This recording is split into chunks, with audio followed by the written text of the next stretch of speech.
because it would be awkward if we both used Brad Pitt. Oh, yeah. That's a funny line. That gotta work so well for you. That is a funny line. Really, honestly. I think that's funny. Whoever wrote that, that's a funny line. You know, you have to carry the show. Because I've had no sleep 2 straight nights. Are you tired from your train me and ride? Porzingis. Your And I'll get to him. Your first class train ride down from Boston? 5 2 a.m. hours sleep after the game. When is the last time you got to a game and then took a train home? On a weeknight. It's been a long time. Yeah, like the 60s. But 2 hours sleep is what I get all the time. Because I'm old, and you're getting old. Welcome to PTI, boys and girls. Today's episode, how big a deal was the Celtics win over the Cavs? Why are the Packers dumping everyone but Mike McCarthy? Man. And is Jim Harbaugh really the NFL's best available coach? I told you. But we begin today with the news that the 2 most highly rated college quarterbacks of this season, Josh Rosen of UCLA and Sam Darnold of USC, have declared themselves eligible for the NFL draft. Wilbon, everyone asks if Rosen and Darnold should avoid the Cleveland Browns. But should the Browns avoid them? I think likely so. And I don't care about people's analytics. I don't care about any of the numbers. Some of this stuff you need to just put your eye on. It's the eye test. I watch a lot of college football, and I've watched a lot of these too. And they're nice. I take either one of them on my team instead of the guy I got, who was drafted, whatever, number 2 last year. 2 overall. But if I'm the Cleveland Browns, Tony, I know they need a quarterback if you don't think that the quarterback they have now can get better. Huh? You skeptical? Well, no. I mean, I don't know about either of these 2 players and how good they will be as NFL quarterbacks. But I watched DeShone Kizer a lot this year. In his 15 starts, his 0-15 record, his 11 touchdowns, and his 22 interceptions. In college. So right now, I know he is not yet a good NFL but would quarterback. you not take other players? Myles Garrett seemed to be the right guy. They got that right last year. They got a 1 and a 4. They need everything. No, so why not take some of the guys who are Because here's what I think you have to do. No, because here's what I think you have to do. What? I don't think you can go into next season with DeShone quarterback as your only DeShone Kizer as your only quarterback. Now, you may not want Rosen and you may not want Darnold. Not a veteran. But you've got to fall in love with somebody. And you've got to take somebody and make that person either in the draft or in a trade your starting quarterback. Because you can't. They're a disaster, but they're the Titanic. You can't go into next season with this. I know, Tony, and they've goofed up before. And now you got new people making the choices. Yep. They've goofed. They didn't take Garoppolo. They didn't take my man from Clemson last year. Deshaun Watson. They didn't. So they've goofed when they didn't take Carson Wentz. It doesn't mean Garoppolo was long gone years ago. No, I'm talking about Garoppolo. They could have gone out and traded for him. They could have gone out and done something else. My point is, do you trust the people making the pick to the degree that they know whether one of these 2 guys is any good as a franchise player? I'm not saying it has to be one of these 2 guys. I mean, Darnold had 22 turnovers this year, which was the highest number of a Power 5 conference quarterback. Yeah. But if you're Cleveland, you owe this to your fans to come in with somebody you've fallen in love with. That's all. Make it like one of these guys is LeBron. Well, I didn't say that. But, you know, fall in love with somebody else. Maybe next year, fall in love. You got to listen better. You're so tired. You're not listening. Oh, I'm so tired. Me and Porzingis, we're so tired. And wait till I get a shot at him in this show. If you're skeptical about those guys being top choice to play quarterback, wait till you get a load of this next story about one group's take on the top candidate to be an NFL head coach. ESPN put that choice before 45 selected analysts, and the top vote getter was Jim Harbaugh, who has spent the last 3 years in Michigan after the previous 4 with the 49ers. Harbaugh hasn't won a national championship in Ann Arbor. He can't even beat Urban Meyer. Cannot. Still, he's this group's #1 choice to lead an NFL team next year. Tony, what do you think? As you know, I'm a fan of Jim Harbaugh's.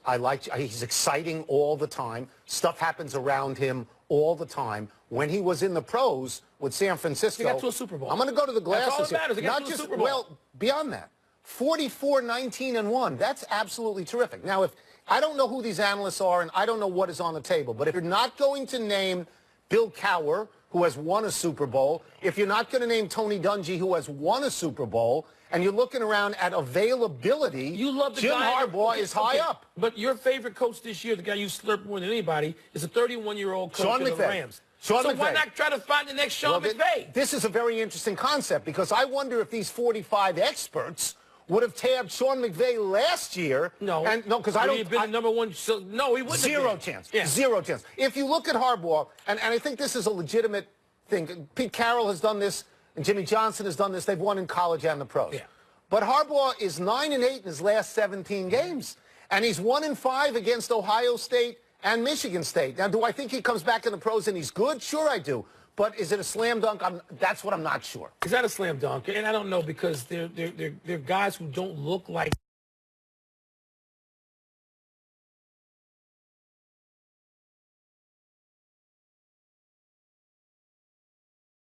Yo, check it out, dog. That was just all right for me. I mean, you got the walk, you got the stance, but It's hard to say. I mean, if you that look record you said, what was it, 44-19? Yeah, and one. Harbaugh was damn good in the NFL. Thing. I mean, if you look at Nick Saban, he did poorly. He didn't succeed in the NFL. He's the greatest college coach I've ever seen. Yeah. And Bill Belichick did not succeed on the same team in Cleveland, and he's the greatest pro coach. Got a second chance, but Harbaugh, he was awfully good the last time he was in the pros. The only time he was in the pros. In the pros, and I don't think it's that different. Here's what the Green Bay Packers have done since the end of the season on Sunday. They fired their defensive coordinator, Dom Capers, their offensive coordinator, Edgar Bennett, their quarterbacks coach, Alex Van Pelt, and they kicked their GM, Ted Thompson, upstairs, where he now counts rubber bands. The only person left standing is Coach Mike McCarthy. Wilbon, you're a child of the Midwest. Yeah. Do you understand what the Packers are doing? Yeah, I do. They win. They win. And unlike their neighbors to the south, the formerly competitive, former rival, Bears, clinically dead Chicago Bears, throw one down, who baby go Bears. and advance a GM who's done nothing but screw up. That's all he's done. Right. They extend his contract because what are they doing? The Packers know what they're doing.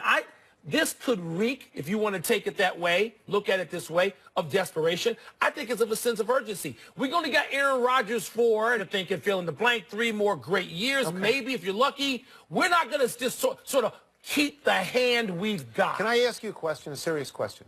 Do you think if Aaron Rodgers had not broken his collarbone, any of this would have taken place? Because I don't.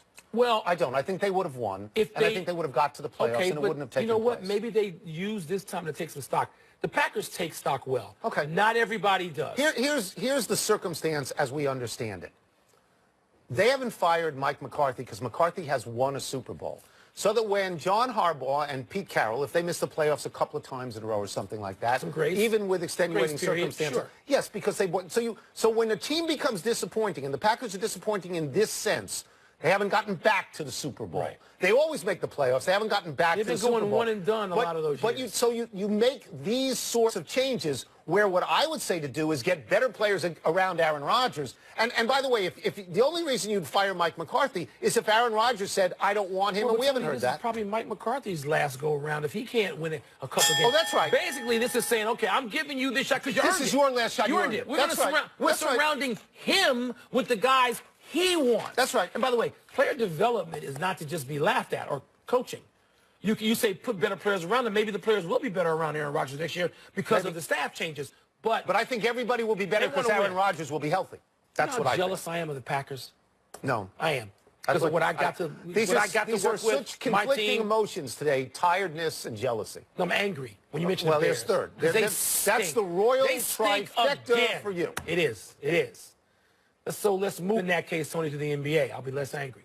Specifically, the game a lot of us watched, me in person last night. Fantastic. The Celtics beating the Cavaliers rather convincingly in Boston.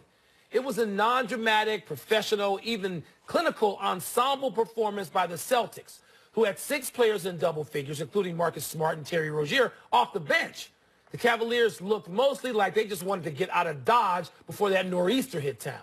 Tony, with all that in mind, and it's barely January, was last night's result a big deal, little deal, or no deal at all? Okay, let's take these one at a time. It is certainly not a big deal.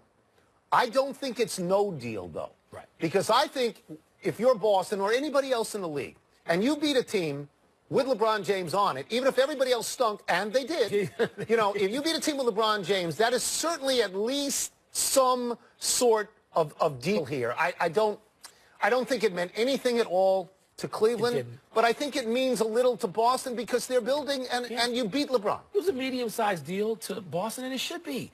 You're at home. You gonna let Cleveland beat your brains out right till you get to May? No, it doesn't work that way. And I know Boston finished ahead of them last year and still couldn't beat them, but they need to do it again. Yeah. The big deal here is, Tony, and last night and this morning we talked, and you said it bothered you. It sounded like it bothered you a little bit that Kyrie wasn't as assertive as you said being. Disinterested. I think as was I turned the game off. Yeah, well, I did. Tony, I think that Jaylen Brown and I think Jason Tatum are so much as they grow into, a great tag team partnership. Right. That Kyrie understands those guys are going to have to be that's going to be their big three as they grow together. You can't just obscure them every night. Kyrie understands he can't go out there and score 40 every night. You're praising Kyrie because you never used to do that on this particular all show. Season I'm praising him. All season. I will just say this, that these teams are oriented differently. Gordon Hayward is not coming back. The Celtics are who the Celtics are. And they have to pluck wins right now. Well, he's not coming. Huh? Not this year. No, I'm not talking about him. I'm talking about Danny. Well, Danny Ainge has got resources to make a deal. I think there is more reason for them to win now than Cleveland. Cleveland has been down this road. Yes. They're waiting for Isaiah Thomas. Yes. They know that in May and June, there are different expectations. The apprentice has to apprentice now. Yeah. As best it can. Kristaps Porzingis, and I suspect you're not that happy with him. No. Today, shot 5 for 13 last night in a loss to the Washington Wizards right here in D.C. in the second game of a back-to-back. Were you at that game? I was not. I turned your game off. Oh, okay. Porzingis explained afterwards, quote, "I'm tired. Yeah, me too. I'm tired. I'm so tired I didn't see him right in now. first class I with have me. one day to rest my legs and get back and play better and have more energy and try to bring the Are you team's kidding energy me? up. We're in a tough stretch. The mental part doesn't help at all. When it's mentally tough, you don't have it in you," unquote. Well, man, I'm going to suspect you're not okay with the Unicorn saying this. We need the unfiltered language, the unedited language, the HBO version of PTI. That's what I feel about this kid now. Right. Who has been slurped and slurped and slurped by the New York media, the fans, half the league, and he has done jack spit. He's done nothing. I don't want to hear a 22-year-old unicorn saying, "I'm tired." You're not tired. You don't even have body parts. Get out there and play and shut up. This kid, he is so just... He is angry at me now. What do you mean you don't have body parts? I'm tired. What does that mean? You're 22. Right. What are you tired of? They've played 22 of their 38 games at home in the Garden. Right. Is it travel? Was he on the train from Boston getting out of Dodge this morning? Not no, like he you. Wasn't. Not in first class. Eating that first class omelet. Not like you. Don't defend this kid. It's your team. I'm not defending I'm coming him. after you defend him. I'm tired of him. Play and shut up. I'm going to say this, that... Do you remember Blazing Saddles? Yeah. Do you remember Madeline Kahn as Lily von Stupp? Mm-hmm. And she's saying, "I'm tired. I'm so tired. I forgot about that. I'm so tired." Greg Popovich started this because he started resting regulars. Adam Silver will do anything to make players happy. Come on, don't do that. Let's make it a soccer schedule. Tony Parker wants to say, "I'm tired." Tony Parker earned it. Tim Duncan earned it. I'm not defending. Earned it. I'm not defending that. I'm not. Let's take a break. Defend him. Coming up, we will ask Steve Young whether so many NFL players are being unfairly hard on Blake Bortles. Let's see some people in New York start taking him to task. We'll also ask him what advice he'd have for Jared Goff in his first playoff start. Don't be tired. That's what I would say to Jared Goff. You're making $20 million a year? Yeah. Yo, check it out, dog. Those new kids. The NFL playoffs are nearly upon us, which makes it a great time for a visit from someone who many believe knows the game a little better than we do. Just a little, you think? Steve a little? Young, let us start with this. Defensive players across the league trash Blake Bortles. Kill him. Have you ever seen this before? And why do they hate do him? this? They hate him. Usually they've done something. They trash talk or Phillip Rivers on the field. They have something to bring the ire. This is just, it's out of nowhere. It's a good kid.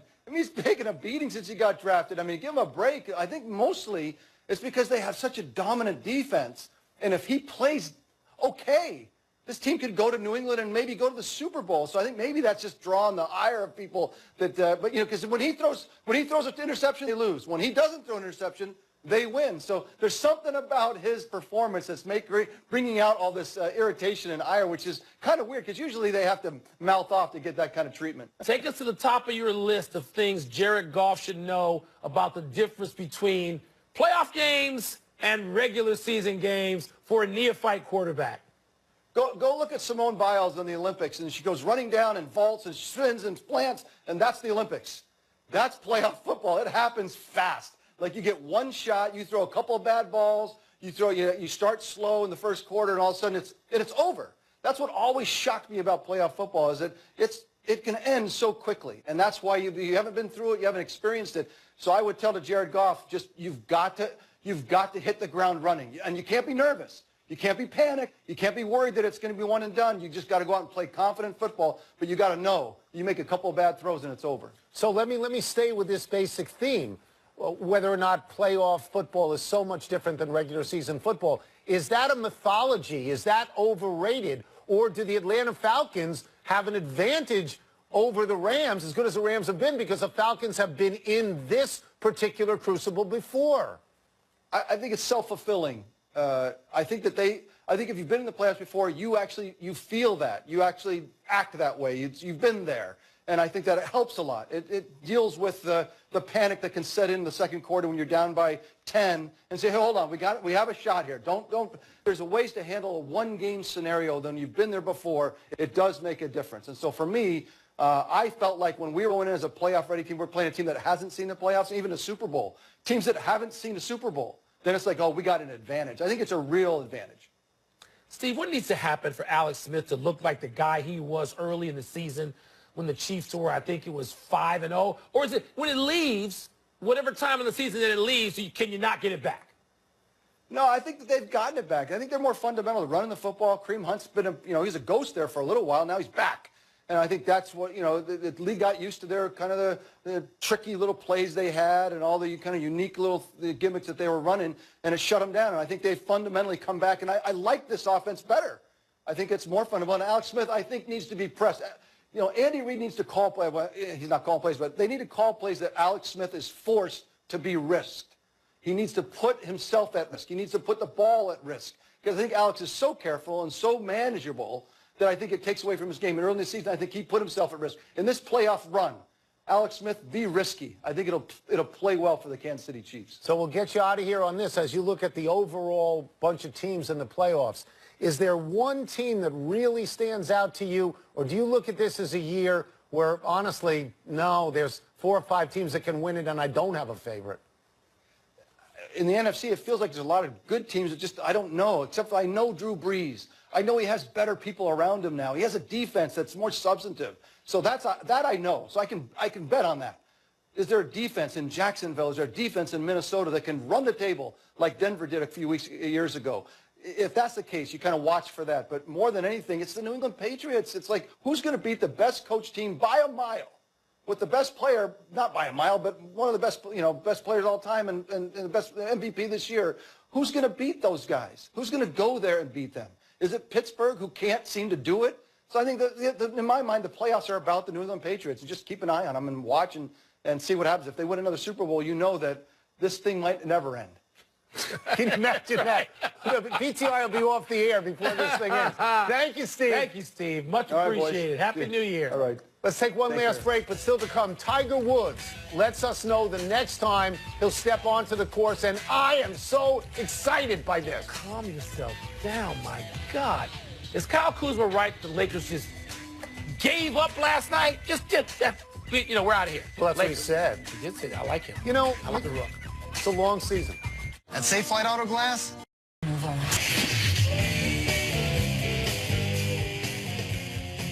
Happy time, people. Happy 43rd birthday, Scott Frost. He's on his way back to his alma mater, Nebraska, after leading Central Florida to an undefeated 13-0 season and a bold victory over mighty Auburn. When Frost took over UCF, they were 0-12. This guy looks like the salvation for Nebraska football. Yeah, Frost was quarterback on the last national championship Nebraska team, beat Peyton Manning, Tennessee. Do you know how chippy our dear friend Mike Gleason is now? He's been talking Scott Frost for years. Well, now they got him. They're all happy. They are. Happy anniversary, Jacksonville Jaguars. On this day 21 years ago, the Jags, in only their second year of existence, beat the Broncos in Denver to advance to the AFC Championship game. Covered that game. Tom Coughlin was the coach back then. And after winning 2 Super Bowls in New York, Coughlin is back in Jacksonville as an executive vice president. In 1 year with Coughlin, the Jags went from 3-13 to 10-6. Tony, the work Coughlin did with Brunell, Tony Baselli, and, Keenan McCardle. He had some good players, but wow, were they well coached. Happy trails to Joel Berry's conversation with this ref.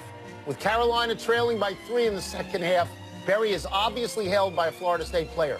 When he goes to complain to veteran referee Ted Valentine, Valentine obviously wants none of it. He turns his back and folds his arms. By the way, the defending champion Tar Heels lost to the Seminoles last night. Ted is one of those guys that when you see, so he worked Big Ten games for 100 years. Yeah. You like him. You really do. And then you just want to say, Ted, seriously, they're not here to see you. Big finish. Here we go. Let's Kyle Kuzma says the Lakers, quote, flat out gave up in last night's loss to the Thunder. Your thoughts? He's right, and I love Kuzma. That kid has got a future, and leading is part of it. Marvin Lewis says the Bengals are going to start from scratch. What the hell does that mean? Sounds like it means goodbye to Andy Dalton, doesn't it? Yeah, That's what it sounds like. So. Marquette's Marcus Howard scored 52 last night. You're impressed, aren't you? Very impressed. I mean, it's not Eddie Howe scoring 61, 52 points in a college game. That's pretty amazing. Tiger is going to start the 2018 season on January 25. And Torrey, I know how excited you are. I'm tremendously excited. I think for health reasons, he'd be better off in either Hawaii or Arizona or both. But he's easier won courses, there warmer like weather. 6 or 7 times. Torrey's his backyard. Not recently. Last one, the Durantless Warriors at the Hardenless Rockets tonight. Who you got? I might go with the Rockets. Chris Paul is back in that lineup. Okay. I might go with the Rockets for this game. We're out of time. We'll try and do better next time. I'm Tony Kornheiser. I don't want to go against the Warriors very often, but, you know, once every blue moon. I'm All like, right. hold on. Same time tomorrow, Knuckleheads. You can get the podcast on the app or Apple Podcasts. I'm going to bed. Leave me alone. Good night, Canada. It's colder here.